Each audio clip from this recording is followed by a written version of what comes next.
Stop scrolling because the Samsung Galaxy S26 Ultra design leaks are finally here. We now have a clear idea of what Samsung's next big flagship will look like. From what we can see, Samsung is not trying to completely reinvent the Ultra series. Instead, they are focusing on refining the design, making it smoother, more comfortable to use, and adding small but noticeable updates. This is more about polishing than changing everything. At first glance, the Galaxy S26 Ultra looks very similar to the S25 Ultra. Samsung is sticking to its well-known design style, so anyone who liked the S25 Ultra will feel right at home. But look closer and you'll spot some changes. The biggest one is the new raised camera island. In older models, each camera lens had its own separate ring. Now, Samsung has put all the cameras together inside one single island. This makes the phone look cleaner, more polished, and a little more like the design of the Galaxy Z Fold 7. Of course, there's a trade-off. The raised camera island makes the phone wobble when you place it flat on a desk without a case. In terms of size, the phone is 7.9mm thick,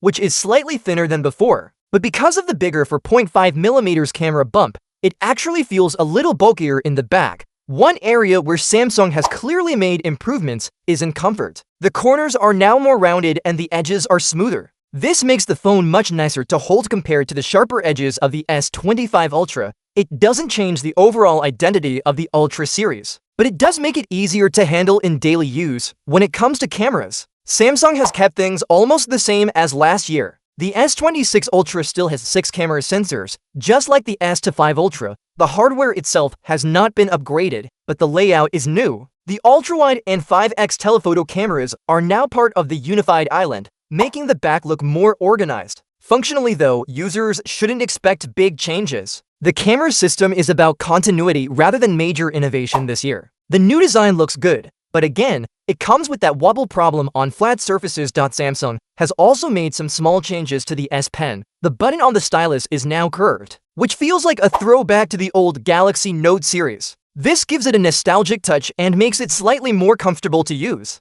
However, the S Pen has lost one of its key features, Bluetooth support. This means you can no longer use it as a remote to control the camera or perform gesture shortcuts. For fans who like those advanced features, this might feel like a step backward. The new design is nice in the hand, but it doesn't really offer more in terms of functionality. The S26 Ultra keeps the same 6.9-inch flat display with thin and even bezels. Samsung is sticking to what works here. They only made very small adjustments to the height and width, which most people won't even notice. The choice to keep the screen flat is a practical one. Many users prefer flat displays because they are easier to use, more durable, and less likely to register accidental touches compared to curved screens.